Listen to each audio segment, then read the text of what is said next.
Olá pessoal, estamos de volta.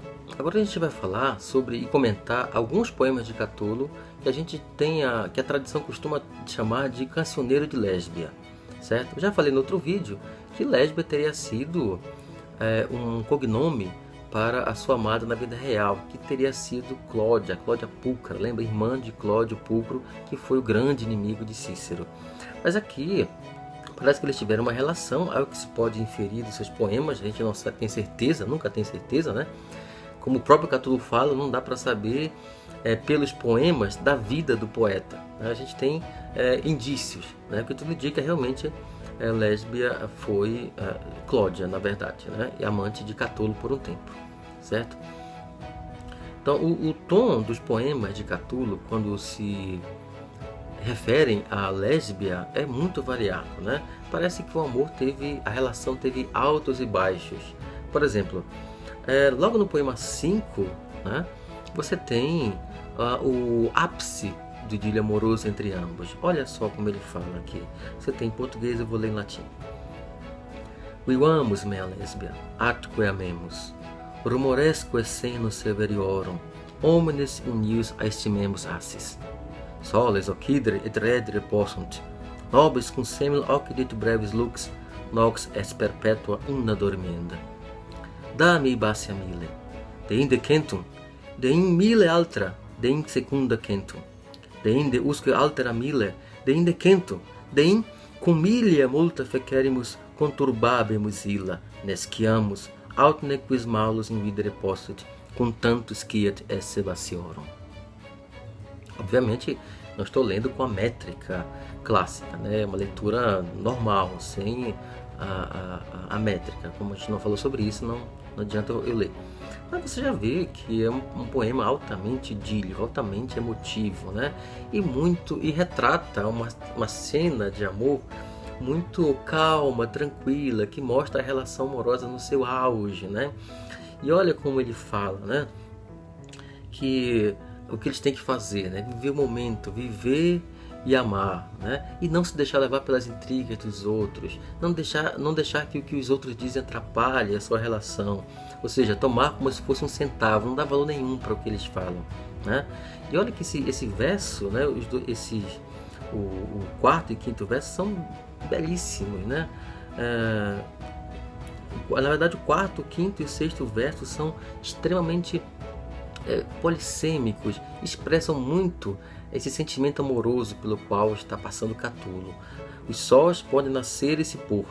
Para nós, quando morrer a breve luz, dormiremos juntos uma única noite eterna. Ao mesmo tempo em que se deve viver intensamente, também se deve pensar que a morte nada mais é do que uma única noite em que eles dormirão juntos para sempre. Olha só que emoção, olha que bonito esse sentimento, né, expresso pelas palavras de Catulo. E depois ele está falando aqui de dar 1000 vezes, depois mais 100, mais 1000, mais 100, né? E depois misturar para que não se saiba a conta, né?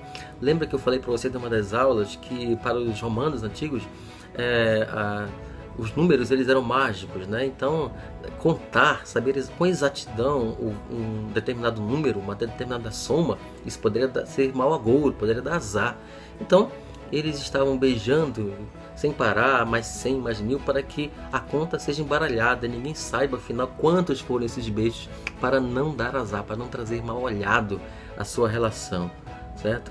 Então essa é a brincadeira do poema, né? Como eu falei, são nugai, são poemas simples, né? Que retratam determinado estado do sentimento amoroso, né? Nesse primeiro momento a relação está no seu ápice, né? Olha esse próximo poema aqui, o poema 7 também, uma espécie de continuação do quinto. Olha só. Perguntas quantos beijos teus, Lésbia, me seriam mais do que suficientes? Qual o grande número de grão de areia líbia que se estende em Cirene rica em láser, entre o oráculo do ardente Júpiter e do velho Bato o invenerável sepulcro? Ou quantas estrelas numerosas, ao calar da noite, veem os furtivos amores dos seres humanos? Que tu beijes com beijos tão numerosos é mais do que suficiente para o louco Catulo, para que os curiosos não possam numerá-los, nem por mal olhado uma língua malvada. Então, mais uma vez, né, Catulo tentando se proteger do mal olhado, tentando se proteger dos invejosos que estariam de olho no seu romance com Lésbia. Ele tinha certa razão de pensar isso, afinal de contas, logo depois, né, Cláudia termina a relação com Catulo e passa, ao que consta, a ter um relacionamento com Célio. Célio que, por sinal, vai ser referido num dos poemas de Catulo. Mas também, não apenas de amor perfeito, idílico, né? Relacionamento ideal e cheio de beijos infinitos, vive a relação de Catulo, né? Há certos poemas em que começa a aparecer a insegurança e a incerteza quanto ao amor de Lésbia, que não tardam a se manifestar. Olha só o poema 70. Minha mulher diz que não deseja se casar com ninguém, senão comigo, nem mesmo se o próprio Júpiter lhe pedisse. Diz, mas o que a mulher diz ao amante apaixonado convém escrever no vento e na rápida água. Aqui já começa a aparecer incerteza, dúvida, né? Alguma coisa está acontecendo no palácio, alguma coisa está acontecendo aqui na relação entre Catulo e Lésbia, né? De fato, quando o fogo da paixão arrefece, Lésbia parece se desinteressar pelo nosso poeta, o tom de seus versos acompanha essa desilusão. Olha só, o poema 8. Misere Catule, decinas neptire. Comecei em latim porque é o primeiro verso, né, do poema, e que em latim, que em português fica assim. Infeliz Catulo, deixa de ser bobo. E o que vês perdido, perdido considera. Brilharam outrora para ti sós radiantes, quando ias sempre para onde tua menina te conduzia, amada por nós como nenhuma será amada. Ali ocorriam então aqueles numerosos prazeres que tu querias e a menina não deixava de querer. Brilharam realmente para ti sós radiantes. Agora ela já não quer. Tu também, incapaz de dominar-te, não queiras. Nem corras atrás da que foge, nem vivas infeliz. Mas, com obstinação, suporta, resiste. Adeus, menina. Já Catulo resiste. Nem vai te procurar, nem ficar implorando contra a tua vontade. Mas tu sofrerás quando não te implorarem. Desgraçada, ai de ti, que vida te espera? Quem agora se aproximará de ti? A quem parecerás bela? Quem agora amarás? De quem dirão que és? Quem beijarás? A quem morderás os lábios? Mas tu, Catulo, obstinado, resiste. Olha só, né? Veja como é uma temática também muito adolescente, né? Aqui ele está lutando contra ele mesmo, né? Para ter forças para resistir e se conformar com o fim da relação, né? Não quer procurar, não quer saber mais, porque afinal ele não quer perturbar, ele tem que ser forte, tem que ser obstinado, resistir à tentação de buscar, de procurar a menina, né? Sua amada, certamente Lésbia, né? E como ele tenta se convencer disso, tanto que ele repete, né? Ele fala 2 vezes, por exemplo, aqui, ele fala sed obstinatamente perfer obdura, e no último verso, at tu Catule destinatus obdura, ou seja, persistir, né? Ele fala repetidamente isso, que ele deve resistir, né? E lembrando daqueles momentos felizes, né? Quando sós radiantes brilhavam, né? Como ele fala aqui, né? Candidi tibi soles, sós radiantes, candidi soles, né?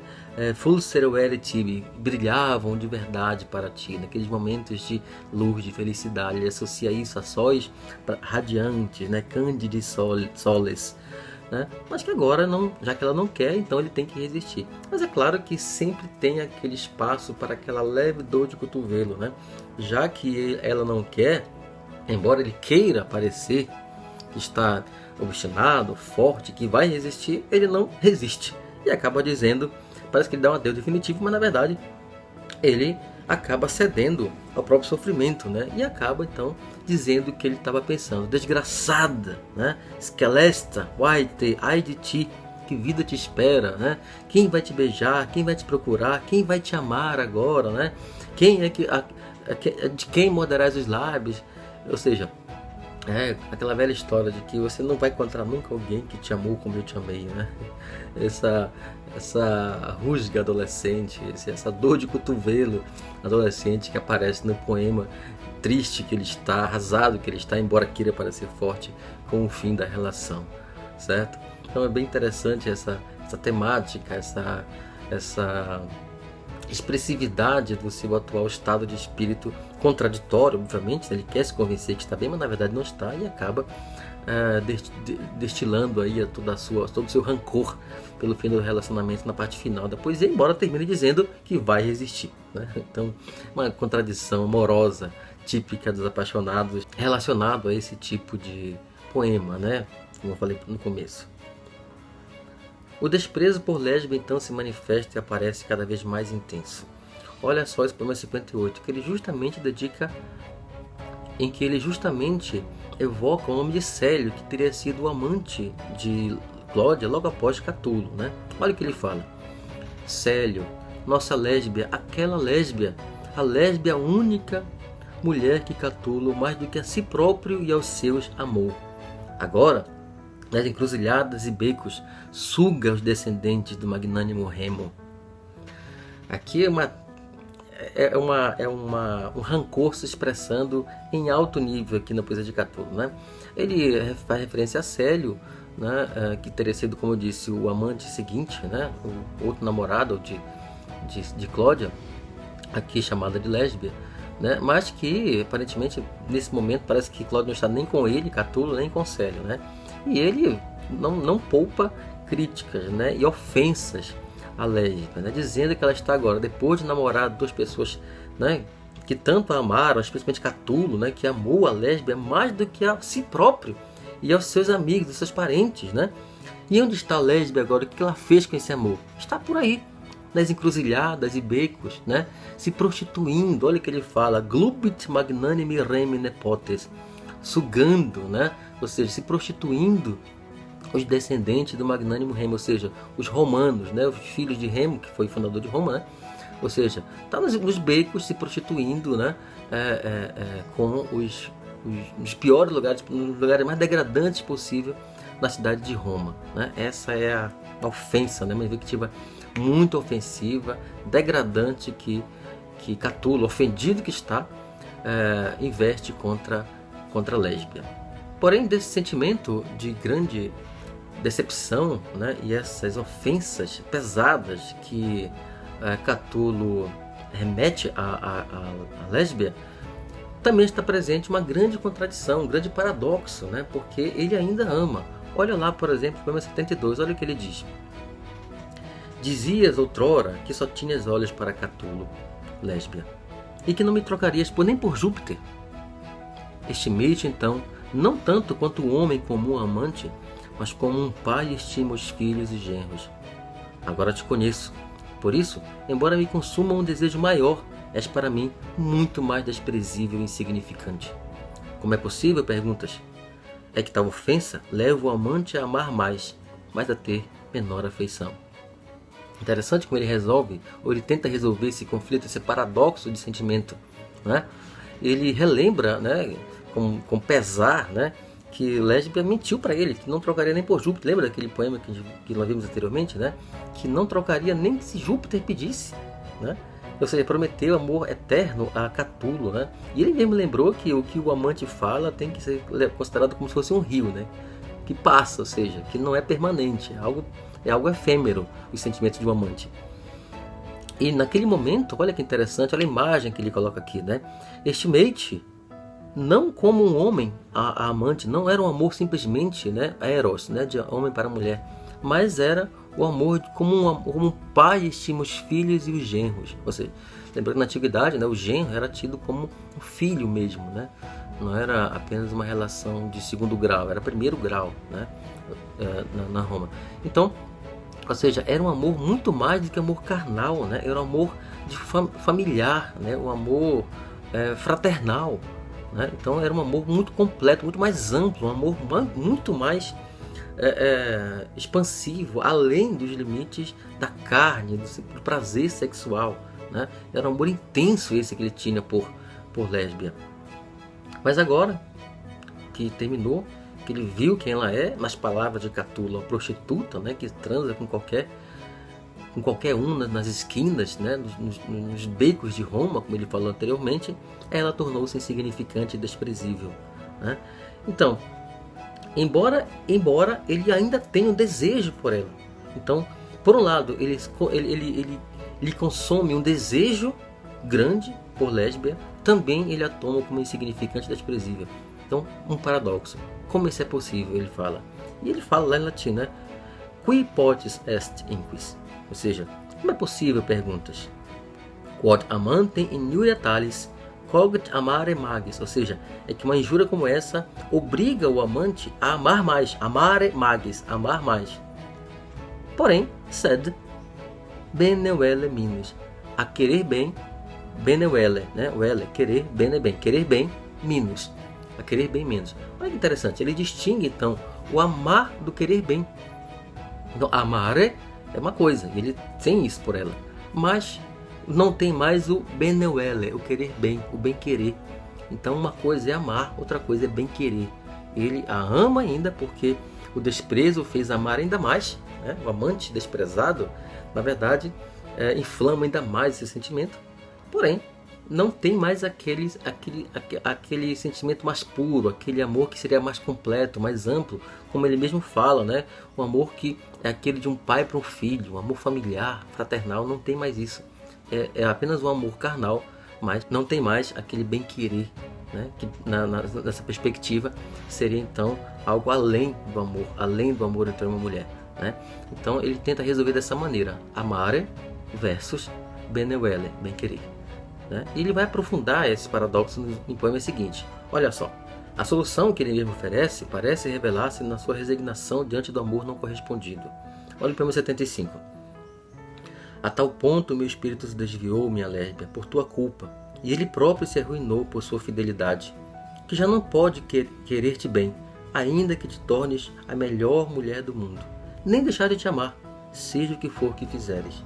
Ou seja, mais uma vez ele retoma esse tema do benevole, como você vê em latim, no terceiro verso, né? Ut iam nec benevole, né? Mas também no último verso ele fala nec amare, ou seja, e nem amar, ou seja, ou desistere amar, deixar de amar, né? Não importa o que ela faça. Então, de tal modo está a situação, de tal modo está a sua decepção com Lésbia, né? O seu rancor, que ainda que ele continue amando, ele não pode mais querer bem, né? Então é interessante que ele distinguir esses dois fatores, né? É um conceito chave do paradoxo amoroso. Amare benevole, amar é uma coisa, querer bem é outra. Amar está associado ao prazer carnal, mas o benevole está associado a um sentimento muito mais amplo, mais profundo, mais familiar, mais próximo, né? Então é bem interessante essa distinção que ele encontra para tentar resolver o seu conflito. Mas será que ele consegue resolver mesmo?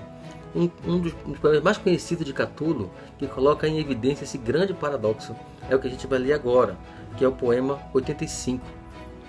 E ele procura, em que ele expressa completamente toda a sua angústia do sofrimento amoroso. Olha lá, em latim. Od et amo, quare id faciem fortassio requiris, nescio, sed fiere sentio et excrucior. Ou seja, ele se resigna. Ele ama e odeia. Odeia e ama. E por que é assim? Ele não sabe. Ou seja, ele se resigna ao fato de que não tem como resolver esse paradoxo. Ele simplesmente ama e odeia. Mas é assim. E se tortura terrivelmente. Esse verbo excrucior, né? É um verbo que deriva da palavra crux. Cruz. Né? Então, excrucior é um sofrimento parecido com aquele que é pregado numa cruz, ou seja, um sofrimento altamente torturante, uma dor horrível, né? Um dos piores castigos, né, da antiguidade romana era a crucificação. A pessoa levava às vezes mais fortes de semanas para morrer, né? Então ele está naquela condição de alto sofrimento, incapaz de se livrar, né? Porque o crucificado não tinha como fugir. Né? A morte era certa. Né? Então é assim que ele se encontra. Né? Ele sente a dor de um crucificado, incapaz de escapar e com a morte certa. Né? Enquanto isso, e essa dor excruciante, né, é causada por esse sentimento paradoxal de amar e odiar. E aqui parece que nem o fato de distinguir amare de benevole resolve o problema do nosso poeta. E ele é obrigado a conviver com essa dor eternamente.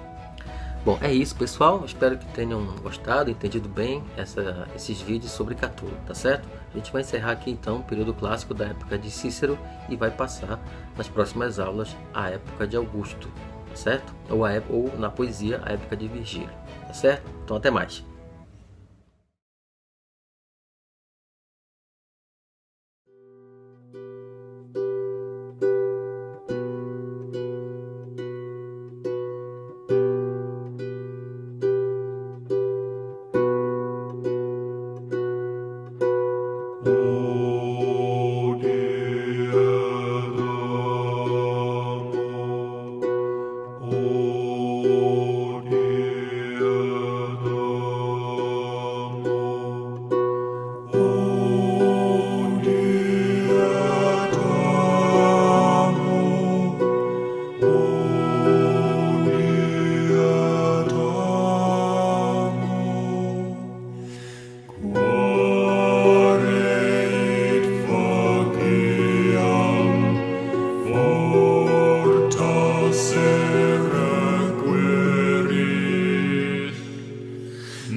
Ness